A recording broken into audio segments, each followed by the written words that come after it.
Correspondent Trey Yinks, who spoke to the president earlier today in Tel Aviv, Israel. Benjamin, we'll start with you first. Please do share with us your thoughts from your unique perspective on this moment. You know, first of all, I can't stop watching these videos of the hostages being reunited with their families. I mean, it is absolutely amazing to see, and I think it represents the pivotal moment we are in. Because you look at those videos and you look back, first of all, and you remember the horror that's happened. You remember October the 7th. You remember the war that's been going on for 2 years. And that is the moment where things change. And then you start looking ahead to the future. Now, that is true for these families, but it's also true for the region. You look back over the last couple of years and you see a region that was at war with one another. You see a region where Hezbollah, Hamas, the Houthis, Iran, the Shia militias in Iraq, Syria were strong. That has changed, and new allegiances have been born as well. President Trump being very close to Saudi Arabia, Qatar, the UAE, building up those relationships, his incredible relationship with Israel. So all of these things have happened to bring us to this moment, and President Trump personally has almost done it. 2 weeks since the 20-point peace plan was first being discussed, and already they are there. But now we have to look ahead. We know how difficult it will be for these families, perhaps, over the coming years to get over the PTSD and the difficulty. And it may also be difficult for the region, but that's where phase 2 comes into play. And we saw all those world leaders sitting there, listening to President Trump. And I think what we have to remember is the money is there, the will is there, but can they turn that and make phase 2 a success on the ground? They've got the plans in place, the International Stabilization Fund. Indonesia has said 20,000 of its troops can go and play a part in that, if they say there is UN approval.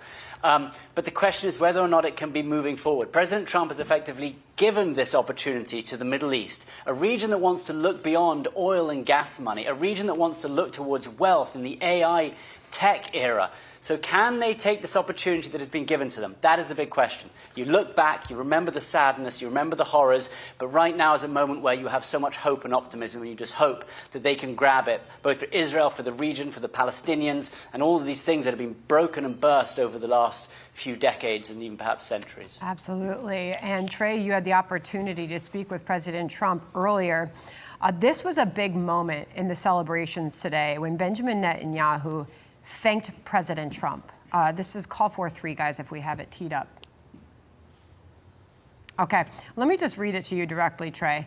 Donald Trump is the greatest friend that the state of Israel has ever had in the White House. Mr. President, you are committed to this peace. I am committed to this peace. And together, Mr. President, we will achieve this peace. Give us your thoughts, Trey, after speaking to the president earlier. Yes, Sandra, I spoke with President Trump earlier today, and what stood out to me is how much he actually cares about the region and the people here. This is the most powerful man in the world, and yet he purposefully delayed his schedule so he could spend more time with the families of hostages and hostages who had been freed in previous deals that he supported. And when you think about what this means, it means that you have a leader who is looking toward the future with an understanding of the realities on the ground. And those realities are that Israel is a population of nearly 10 million people. The Gaza Strip is a population of more than 2 million people. And the president has a vision for a future of the Middle East that would not have all of the violence and war that has ravished the Middle East for the past 2 years, as we've seen inside the Gaza Strip with the death and destruction following a horrific massacre on October 7th. And so this really does feel like a moment of change for the Middle East, an opportunity for countries around the world to come together. And the president, in his remarks at the Israeli Knesset, made that very point. He said from cities and states around the world that people should come together. And he almost alluded at the fact that there are going to be more normalization deals brokered by the Trump administration with countries like Indonesia, for example, or countries like Iraq even, or Syria, possibly Lebanon. He even extended an olive branch to Iran, a country that he targeted with airstrikes over the summer to stop the country from developing its nuclear program and going after a nuclear bomb. The bottom line here is that this president is looking for peace. And he capitalized on this with this meeting in Sharm el-Sheikh, Egypt, bringing together these world leaders that have the money and influence to actually get it done in the region. Because while the president wants to usher in this new chapter, he's made very clear he doesn't want U.S. boots on the ground inside Gaza. He's willing to have CENTCOM forces in an advisory role to ensure that this peace plan moves forward.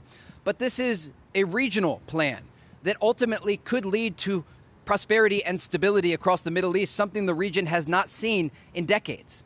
Excellent interview with the president earlier. Trey Yingst, Benjamin Hall, thanks to both of you for joining us here. Thank you very much. Hey, Sean Hannity here. Hey, click here to subscribe to Fox News YouTube page and catch our hottest interviews and most compelling analysis. You will not get it anywhere else.